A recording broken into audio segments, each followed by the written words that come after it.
Welcome back to the channel. These stories are meant for late nights, quiet rooms, and headphones on. Make sure to like the video, subscribe to the channel, and leave a comment telling me where you're listening from tonight. Now, let's begin the first story.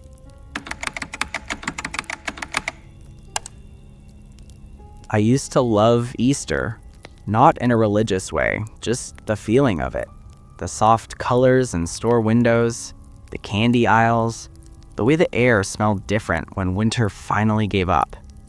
But after what happened last year, I can't walk past a chocolate bunny without feeling a tightness in my chest. If you're hearing this, I need you to understand something. I'm not exaggerating. I'm not spinning a creepy story for fun. This happened. And if you ever find a plastic Easter egg where it shouldn't be, I beg you, don't open it. It started when I agreed to watch my cousin Natalie's house for a week. She lived in a planned neighborhood outside a small town called Briar Glen, the kind of place with identical mailboxes, trimmed hedges, and porch lights that switched on at the same time every evening. Her family went on a last-minute trip to visit relatives out of state, and she needed someone to feed the dog and water her greenhouse. I was between freelance jobs and figured a quiet suburban house would be a nice change of scenery. The first 2 days were normal. I unpacked, got comfortable, learned the dog's routine, and settled into the rhythm of a borrowed life. The only odd thing I noticed was how quiet the neighborhood got at night. Not just peaceful quiet, dead quiet. No cars passing, no laughter, no music. Just wind in the trees and the faint hum of distant power lines. On the third night, I was half watching a movie when I heard 3 soft taps on the front door. Knock, knock, knock. I muted the television, listened. Nothing else. No footsteps on the porch, no doorbell. Just the hollow memory of those knocks. I checked the peephole. The porch was empty. I opened the door anyway, stepping into the cool air. The street lay still under amber streetlights. No one in sight. I shrugged it off. Old houses make noises. Pipes knock, wood expands. That's what I told myself as I locked the door and went back inside. 20 minutes later, I heard it again. Not the front door this time. The sliding glass door that led to the backyard.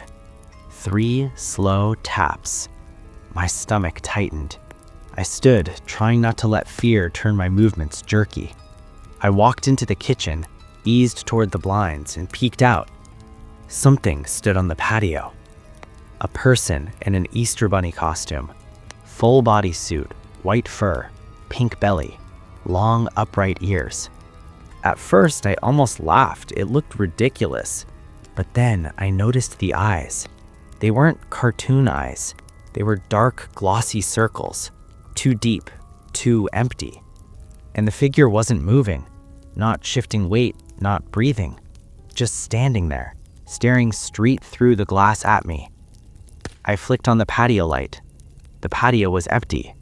No footsteps, no rustle of fabric. Just still air and the dog whining softly behind me. I forced myself to open the door and step outside. The yard was small, fenced, freshly cut grass. No hiding place. The gate was latched from the inside. But near the patio step, pressed into the damp soil, was a footprint. Not a shoe print, not an animal track. Something in between. Long, narrow, with deep toe marks ending in sharp points. I took a picture on my phone, though I don't know why. Proof, maybe, for myself. That night, I locked every door and window and slept with a kitchen knife on the nightstand. I barely slept at all. The next morning, sunlight made everything feel foolish. A costume, a prank, that had to be it. Some bored teenager. I walked the dog around the neighborhood, trying to let normalcy settle back in. That's when I met Mrs. Halburn. She was already outside, trimming flowers in front of her house across the street. Late 60s, permanent squint, the kind of neighbor who noticed everything.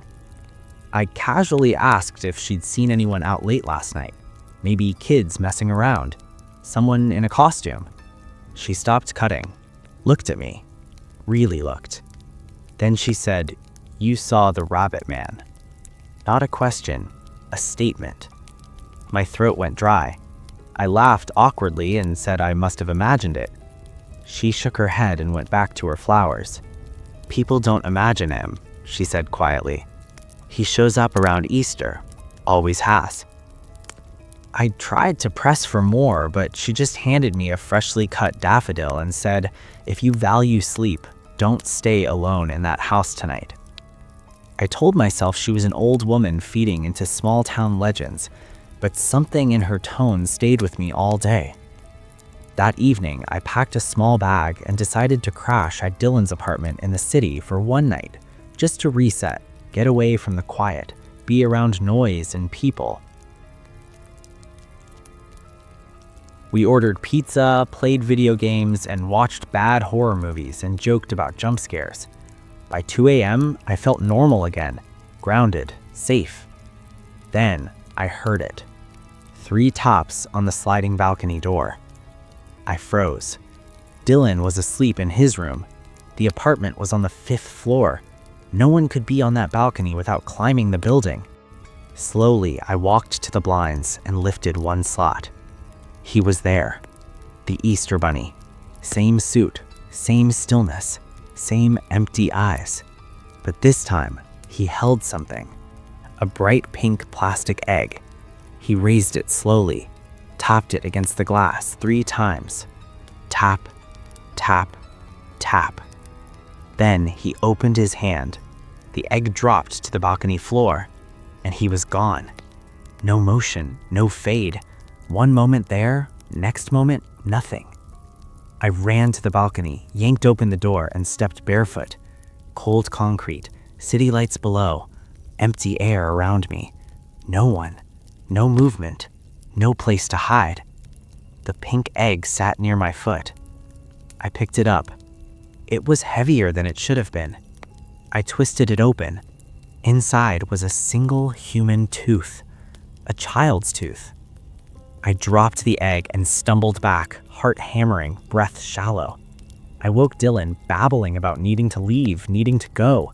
He thought I was drunk or panicking. I didn't explain. I just grabbed my things and left. I drove through the city until dawn, windows down, cold air slapping my face to keep me awake. By sunrise, I knew I had to go back to Natalie's house. I needed to understand what was happening. Running didn't stop it. It followed me anyway. I arrived around noon. The neighborhood looked perfect. Sunlight, sprinklers ticking, a kid riding a bike in the distance. It felt unreal after the night I'd had.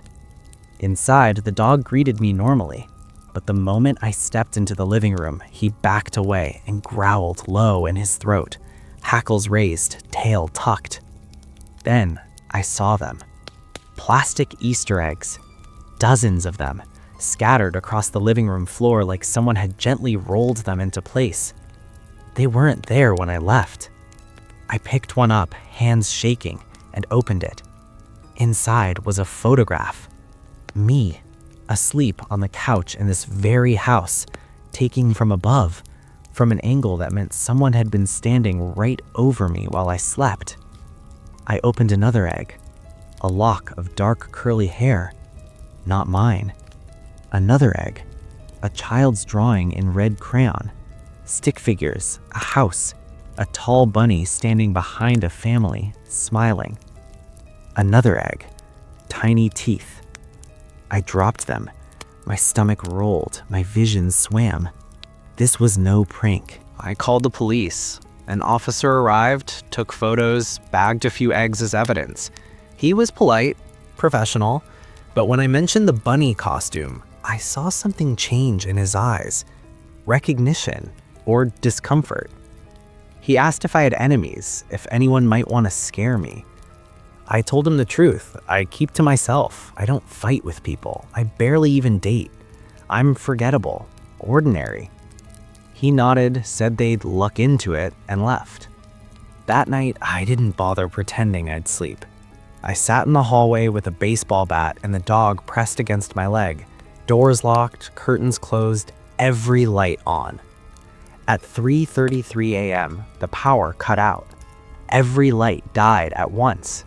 Silence dropped like a blanket. Then came a sound above me, scratching. Long, dragging scratches across the roof, followed by something else. Thud, thud, thud. Heavy, rhythmic, like something hopping across the shingles. I crept to the kitchen window and looked up. There he was, crouched on the roof, the Easter Bunny, but wrong now, too tall, limbs bent at strange angles, head tilted just a little too far over, eyes gleaming like wet glass in the darkness. He raised one hand. In it, a single pink egg. He tapped it against the window. Tap, tap, tap. Then dropped it onto the porch. I didn't open that one. I grabbed the dog, my keys, my bag, and ran out the front door into the cold night. I drove until the sky started to lighten. I didn't go back for my things. I didn't call Natalie. I just kept driving. Because deep down, I knew something had attached itself to me the moment I opened that first egg, and I had no idea yet how far it would follow. I didn't sleep for the next 3 days. I drove until my gas tank ran low, then checked into the first roadside motel I found. A faded sign buzzed outside. The clerk didn't ask questions. I paid in cash and used a fake name. I left the TV on all night just to fill the silence. But silence always came back when the commercials ended. And in the quiet, I could feel him. Not see him, just sense that somewhere nearby, something waited. The first night passed without incident. I thought maybe leaving the house had broken whatever hold this thing had on me. Maybe it was tied to that neighborhood, that house, that cursed little cul-de-sac. I was wrong. The second night, I stepped out of the shower and found a plastic pink egg sitting neatly on my pillow.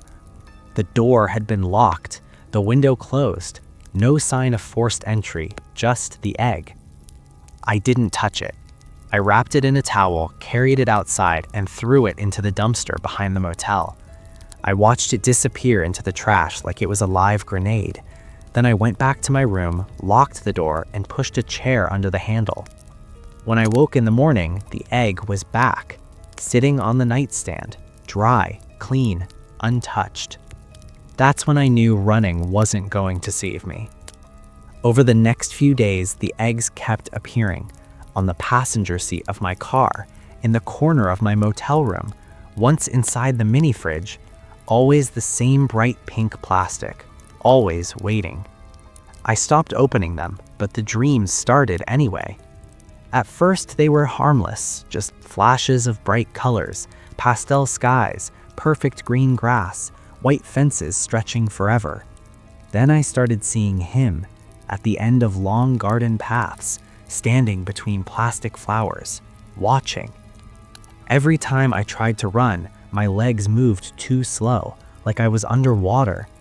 Every time I screamed, no sound came out. And always, I heard the faint jingle of tiny bells. Not loud, just enough to know he was getting closer. I woke up each time drenched in sweat, heart racing, sometimes with faint scratches on my arms, thin lines like something had brushed past me while I slept. By the 5th day, I was falling apart. I couldn't eat, couldn't think straight. I was living on coffee and fear. So I did what anyone desperate for answers would do. I started researching. I drove to a public library 2 towns over and spent hours digging through old newspaper archives, scanning microfilm until my eyes hurt. Missing persons, unsolved crimes, fires, local legends, anything connected to Easter, anything connected to costumes. That's where I found him, Arthur Bellamy, local children's party entertainer known in the late 1980s and early 1990s as the Happy Easter Man. Photographs showed him in a cheerful bunny suit waving at smiling kids in front yards and school gyms. Then the articles shifted. 3 children reported missing over a 2-year span, all last seen at parties where Arthur had been hired. No evidence, no charges, no bodies. Then one final article. Arthur Bellamy found dead in the woods behind an abandoned picnic ground, hanging from a tree, still wearing his bunny costume. The words "He will return" carved in the trunk beneath him. That same night, his home burned to the ground. Fire investigators ruled it electrical. Neighbors reported seeing a figure in a bunny suit standing in the flames before the roof collapsed. The case was closed, forgotten, buried under decades of new stories. Until now. Until me. I sat in the library staring at the grainy photograph of Arthur's smiling bunny mask and felt a cold certainty settle in my chest. This wasn't a prank. This wasn't a copycat. Whatever had started with him hadn't ended with his death. And somehow, I'd been chosen next. At the bottom of one article, there was a location mentioned in passing, the place where his body was found. Locals called it Bellamy Hollow. I knew then what I had to do. If this thing started there, maybe it could end there. That night, I packed everything. A flashlight, a baseball bat, a lighter, and every pink egg that had appeared. I didn't know why, but something told me they mattered, like pieces of a puzzle that had to be brought back where they belonged. Bellamy Hollow was 2 hours by car. The road narrowed into dirt long before I reached it. Trees closed in on both sides. No streetlights, no houses, just darkness swallowing the beam of my headlights. I parked at the edge of the woods and stepped out. The air felt wrong, heavy, like it didn't want me there. I carried the bag of eggs and my flashlight and walked between the trees. The further I went, the quieter it became. No insects, no wind, no distant highway hum. Just my breathing and the crunch of leaves underfoot. After 15 minutes, I saw it. The tree, taller than the others, trunk thick, bark scarred, and hanging from a high branch, still swaying though there was no breeze, a length of old rope. This was it. I stepped into the clearing and placed the eggs around the base of the tree, forming a rough circle. I didn't know what ritual I was performing, but instinct told me this was how it had to be done. I waited. Minutes passed, maybe longer. Time felt syrup thick. Then I heard it. A soft giggle. High-pitched, childlike, wrong. From behind the tree, he stepped out. The Easter man. But the costume was no longer cute. The fur was matted and yellowed. The pink belly stained dark. The ears hung limp. The seams looked hand-stitched with something that glistened like dried sinew. His eyes were no longer empty black circles. They glowed faintly white like distant stars. And he was tall, too tall. His limbs bent strangely, his movements jerky like a puppet pulled by invisible strings. I froze. He didn't walk, he hopped, slow, heavy. Each landing made the ground tremble just a little. He stopped in front of me and tilted his head. Then a voice filled the clearing, not from his mouth, from everywhere at once. You opened the first egg. My throat was dry. I forced myself to speak. Why me? The head tilted again. You saw me. You acknowledged me. You invited me back. One of the eggs at the base of the tree cracked open by itself. Inside, I glimpsed a tiny tooth before the shell snapped shut again. My heart pounded in my ears. What do you want? The Easter man's long fingers twitched. To continue the game. He took a slow step forward. I swung the baseball bat at him. It passed through his body like he was made of mist. The force threw me off balance and I fell to the ground. He crouched over me, his face inches from mine. I could see the texture of the suit, smell damp earth and old smoke. Then he whispered, "Tag." Everything went black. I don't know how long I was out. When I came to, the forest was still. The tree stood silent. The rope swayed gently. The circle of eggs was gone. Only cracked shells remained, scattered like broken teeth. And the Easter man was gone. I stumbled back to my car and drove until dawn without stopping. I thought it was over. I thought I'd won. But victory came with a price. Because things have changed since that night. Children smile at me a little too long in grocery stores. Store clerks hand me promotional Easter eggs even when it's not the season. Strangers make comments like, "You have kind eyes," or "You'd be great with kids." And sometimes, late at night, I wake up standing in my kitchen, holding a pink plastic egg, not knowing where it came from, not remembering how I got there. And in the reflection of the window glass, just for a second, I see long ears behind my head, a silhouette that isn't mine, waiting, watching, because I understand it now. Arthur Bellamy didn't die. He passed it on. And now, so have I.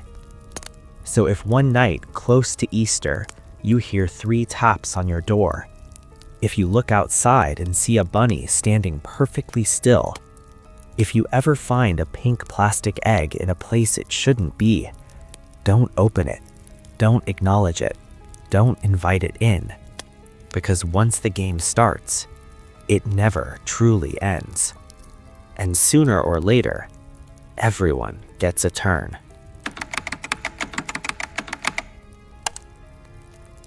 Caleb Ward did not choose the Katurek Range because it was beautiful. He chose it because nothing lived there that could interfere with a signal. The listening station sat alone on a shelf of frozen stone in northern Yukon, far beyond the last plowed road. From the air, it looked like a blister on the white skin of the mountains. A steel dome, a communications mast, and a scatter of solar panels half buried under snow. No towns within 100 miles, no radio chatter, no weather except silence and wind. Caleb liked it that way.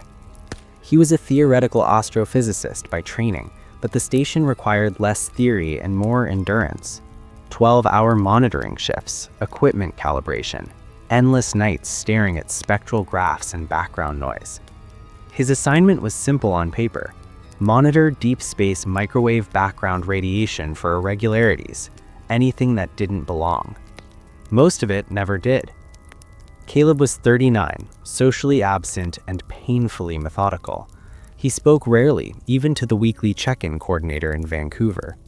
When he did speak, his words arrived precise and dry, like lab notes spoken aloud. Isolation suited him. People complicated patterns. People introduced noise. The signal arrived on a Wednesday night just past 0200. At first, it looked like interference. A low-frequency pulse emerged from the background noise, faint but structured.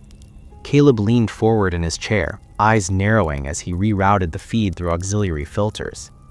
Solar activity was low. No known satellites passed through the region, no cosmic bursts on record for that window. The pulse repeated. Once, then again. He slowed the playback, aligning timestamps. The intervals were uneven, but not random. He ran a quick sequence analysis and felt his breath hitch. Prime numbers. Not the neat textbook kind. Long gaps, abrupt pauses, a rhythm that felt deliberate rather than clean, as if something were counting but not for him. Caleb logged it as an anomaly and tagged it for later review. He told himself it was coincidence. Statistical clustering happened. Human brains loved patterns too much. Still, he didn't sleep. By morning, the pulse had embedded itself deeper into the background radiation, faintly present across multiple channels. He recalibrated the receivers twice, unplugged and reset the auxiliary rig, even ran diagnostics on the power system. The pulse persisted. On the third night, he tried converting the signal into audible frequencies. The sound that emerged was not loud. It was not dramatic.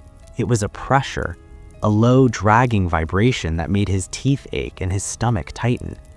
After 30 seconds, nausea rolled through him without warning.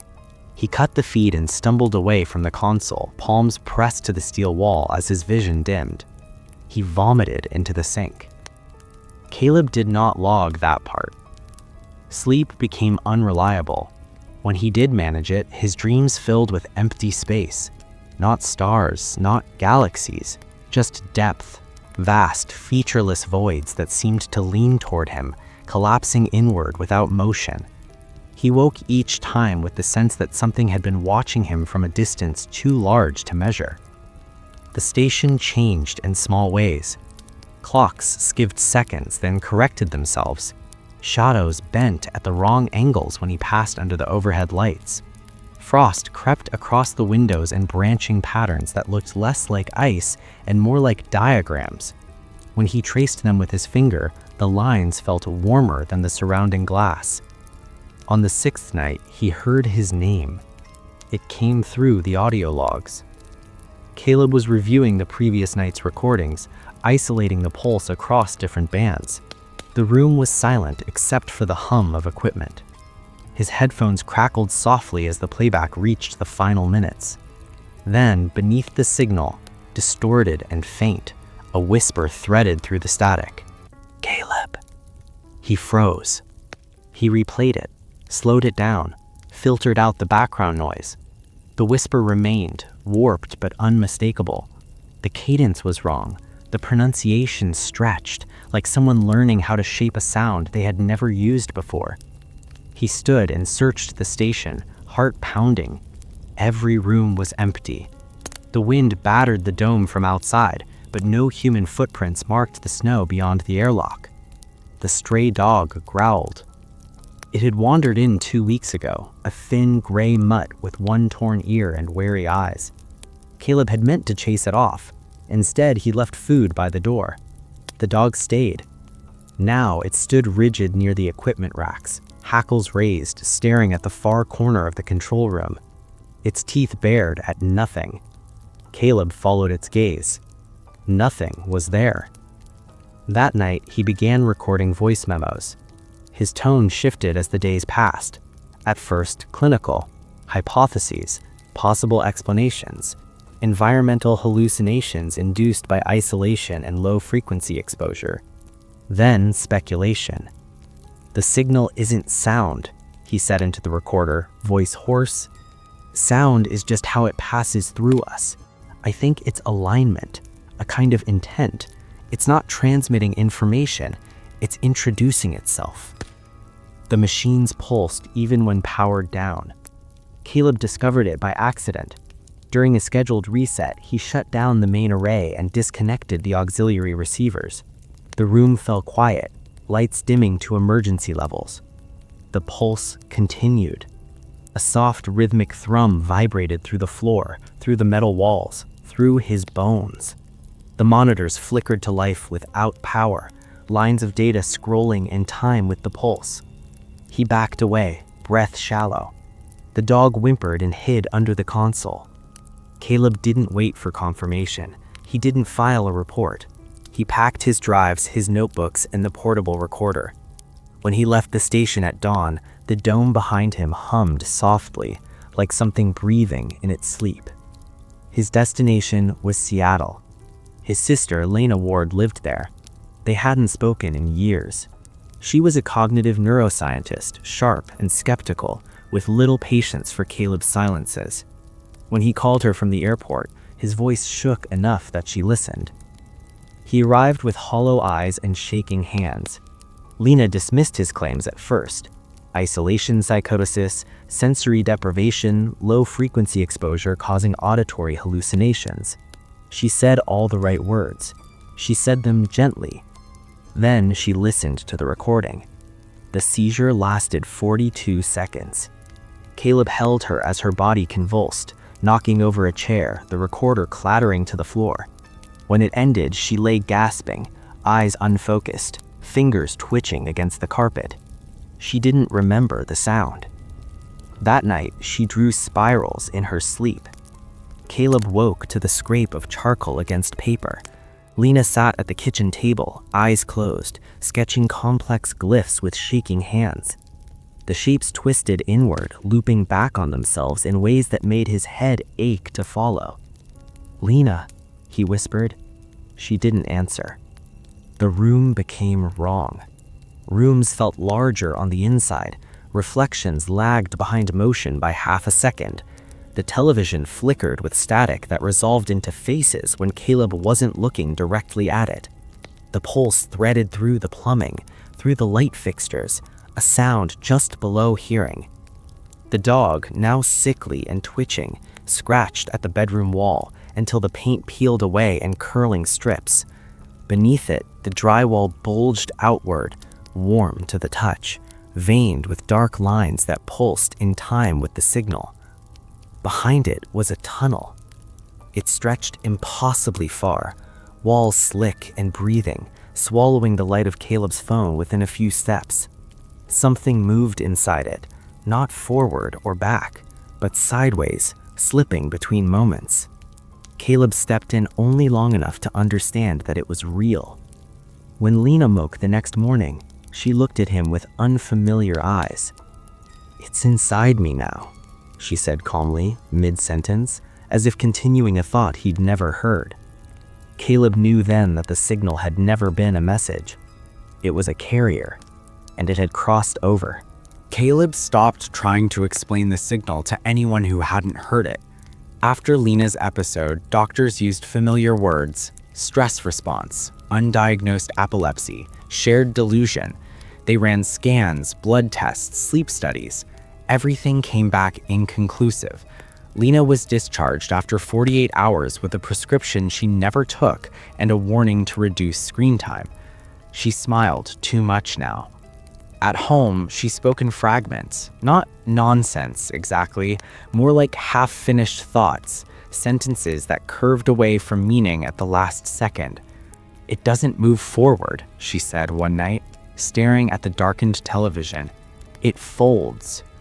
Caleb slept in short bursts, chair wedged against the bedroom door.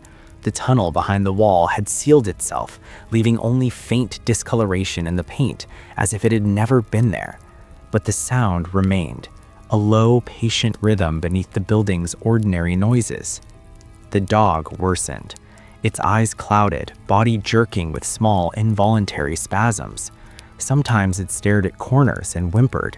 Sometimes it pressed its head against Caleb's leg as if trying to anchor itself to something solid. Caleb began searching online.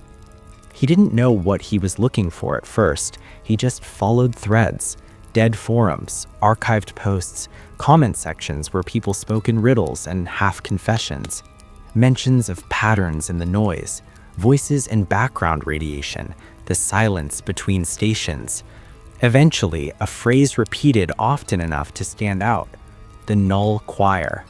They didn't advertise, they didn't recruit openly, but they were there, scattered across obscure message boards and encrypted channels. Their language was reverent, restrained. They spoke of waiting, of tuning, of becoming empty enough to hear what had always been there. Caleb posted once. A simple question, no details. Has anyone else heard a signal that doesn't behave like sound? He received a response within minutes. You were early. That's why it chose you. They called him a listener. Not a prophet, not a leader, just someone whose mind had aligned by accident.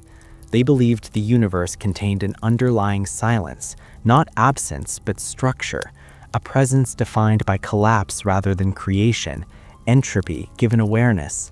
They believed the signal was its edge brushing against reality. After days of conversation, they invited him to meet them. Caleb should have refused. Every rational instinct screamed at him to stop, to destroy the data, to leave the city. But Lena was changing faster now. She no longer slept. She spoke aloud to empty rooms, answering questions he couldn't hear. Her drawings covered the walls in layered spirals and fractured symbols that made his vision blur if he stared too long. When she said, "It wants a wider mouth," Caleb packed his bags. The site was in eastern Oregon, deep in desert scrub where cell service vanished and the sky stretched too wide. They met at the base of a rusted radio tower, its metal ribs bent and corroded, a relic from Cold War transmission experiments. There were 9 of them, men and women of varying ages, calm to the point of eeriness. No chanting, no robes, just quiet certainty. They greeted Caleb as if he were late to something already in progress. Beneath the tower was a chamber. It wasn't on any maps. The entrance lay hidden beneath collapsed concrete and sand. The air inside was cool, metallic, wrong. The walls were etched with glyphs that matched Lena's drawings exactly, not similar, identical. Caleb's hands shook as he traced one. "We didn't make this," one of them said, a woman named Iris, her voice steady. "We found it, long before the signal reached you." They told him the truth as they understood it. The signal wasn't new. It had brushed Earth before, briefly, across centuries. Each time, it left marks. Cultures erased, languages that died without explanation, gaps in history that scholars called coincidence. This time was different. Technology had made humanity receptive, brains wired for constant input, minds already tuned to noise. The signal no longer needed to shout. The ritual began without ceremony. They seated Caleb in the center of the chamber, fitted headphones over his ears, and dimmed the lights. Sensors were attached to his skin. Incense burned, sharp and bitter. Someone injected something into his arm. He didn't ask what it was. The sound began softly. Not the raw pulse this time, but layered. Harmonics folded into each other, frequencies that made his thoughts stretch thin. Images flooded his mind. Reverse motion, black water skies, shadows that moved with intention. He felt himself thinning, awareness peeling away from memory. Something else noticed him. Not a voice, not a presence, a principle, an understanding that did not arrive in words but recognition, like realizing gravity exists only after falling. It was not alive. It was inevitable. The cult member screamed first. A man to Caleb's left convulsed, his body arcing violently. His skin rippled as if something beneath it were rearranging itself. Bones bent, mouth stretched open, words spilling out backward, syllables collapsing into each other. Time fractured. Caleb saw the chamber from multiple angles at once.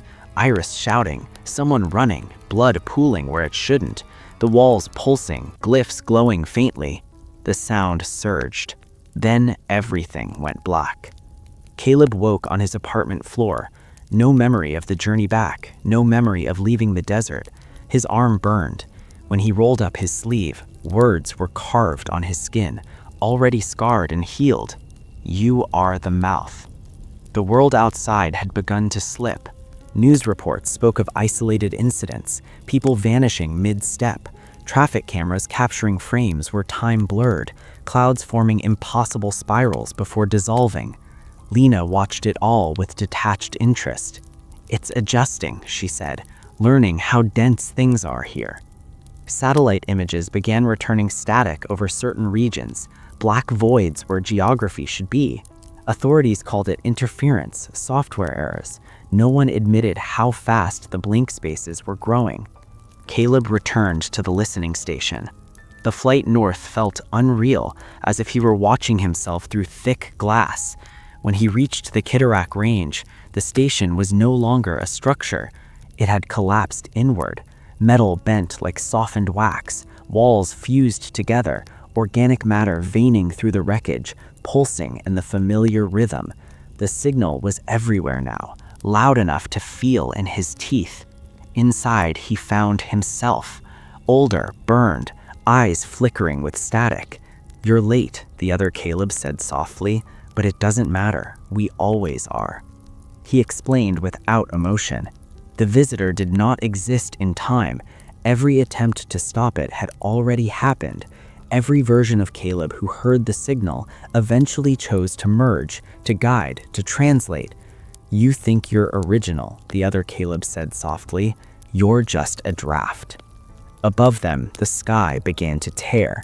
A black shape unfolded, vast and soundless, swallowing stars. The laws holding the world together loosened. Gravity wavered. Distance lost meaning. Caleb thought of Lena. He took her hand as the wind screamed and promised her he would end it, even if it meant ending himself. The sky did not split open. It folded. Caleb felt it before he saw it, a pressure behind the eyes, a loosening of distance, the sense that up and down were suggestions rather than rules. The black shape above the horizon was not a hole or a storm or a tear. It was absence given outline, a place where reality had quietly decided to stop insisting on itself. Lena stood beside him on the cracked road outside the station ruins. Wind pushed sideways. Snow fell upward in slow, drifting arcs.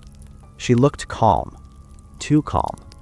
"You don't have much time," she said. "It's already sinking the surface."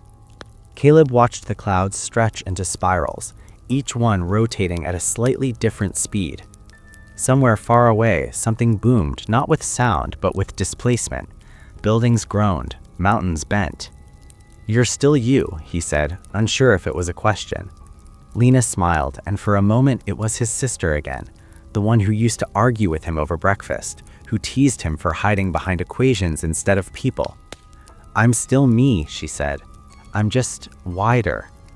The signal thrummed through the ground, through his bones, through the air itself. It no longer needed machines. It rode intention now, thought, awareness. Caleb understood then what the other version of himself had meant. The visitor didn't arrive, it revealed itself. He kissed Lena's forehead. She didn't flinch. "I'll finish it," he said. She nodded.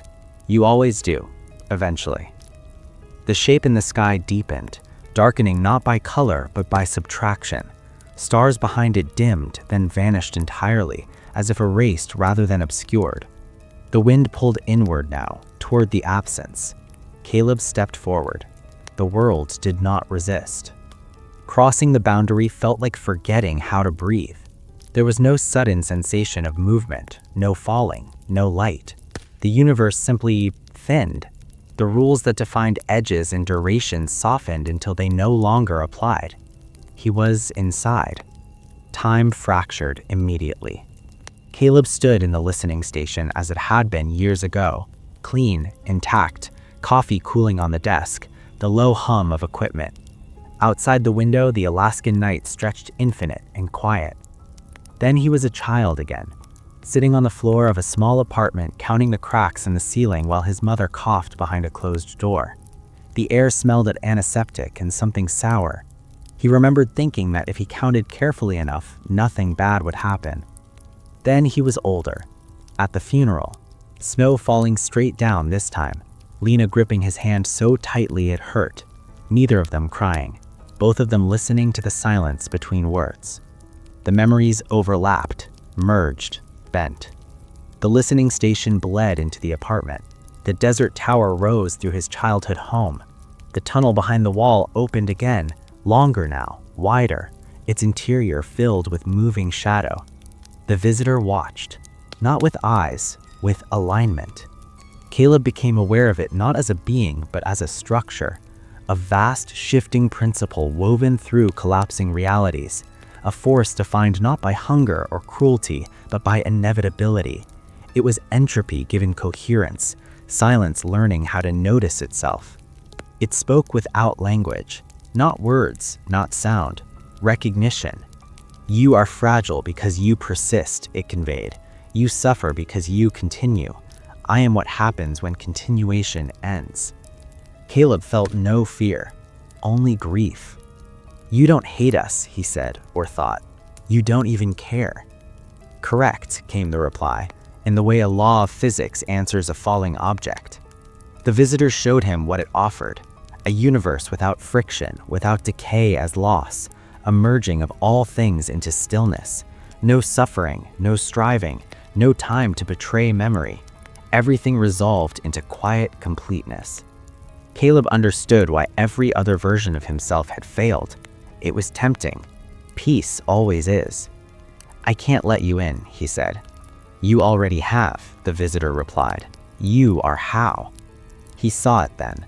The truth threaded through every failed attempt, every cult, every signal trace. Human consciousness was the bridge. The signal didn't open doors. It tuned minds until reality itself grew permeable. The visitor didn't conquer. It harmonized. And Caleb was one of its instruments. "There's another way," he said, the idea forming as it cost him. "You exist because systems persist long enough to collapse. You ride cognition, awareness, pattern recognition." "Yes." "If I break the pattern," Caleb said, "you lose your carrier." Silence. For the first time, the visitor hesitated. Caleb remembered the equations he had abandoned years ago, the ones no one wanted to fund, models of self-canceling frequencies, anti-patterns, signals that collapsed themselves the moment they were perceived, cognitive dead ends, thoughts that could not be held. "I can erase the channel," he said, "but I won't survive it." The visitor showed him every version of himself that had chosen otherwise. Each one merged, each one diluted, each one became a mouth, a translator, a guide. None of them ended the cycle. "You don't need me," Caleb said softly. "You just haven't learned to be alone." The signal did not argue. It did not plead. It simply waited. Caleb began. He rebuilt the signal from memory, not as sound, but as structure. He inverted it, folded prime intervals back into themselves, introduced contradictions that could not stabilize, patterns that destroyed coherence the moment they were recognized. He aimed it inward, at himself. The pain was immediate, not physical, conceptual. Memories unraveled, names lost meaning, faces blurred. He felt himself finning, not dying, but being removed strand by strand from the weave of causality. The visitor recoiled, not in fear, in incomprehension. The bridge collapsed. The rift screamed without sound. Time snapped back like a broken elastic band. The sky healed. The spirals vanished. The black shape folded into nothing. Caleb Ron never existed. The world reset without noticing the gap.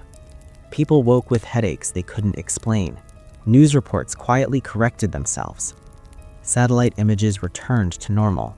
The desert tower remained a rusted ruin, unremarkable and ignored. Lena woke alone in her apartment. The walls were clean. No spirals, no glyphs, no tunnel behind the bedroom wall. She felt tired, hollowed out, as if she had forgotten something important but couldn't remember what. She went outside. The city was quiet, normal. Cars moved, people talked. The sky was blue, painfully ordinary. At a bus stop, a radio played softly from someone's pocket. Static.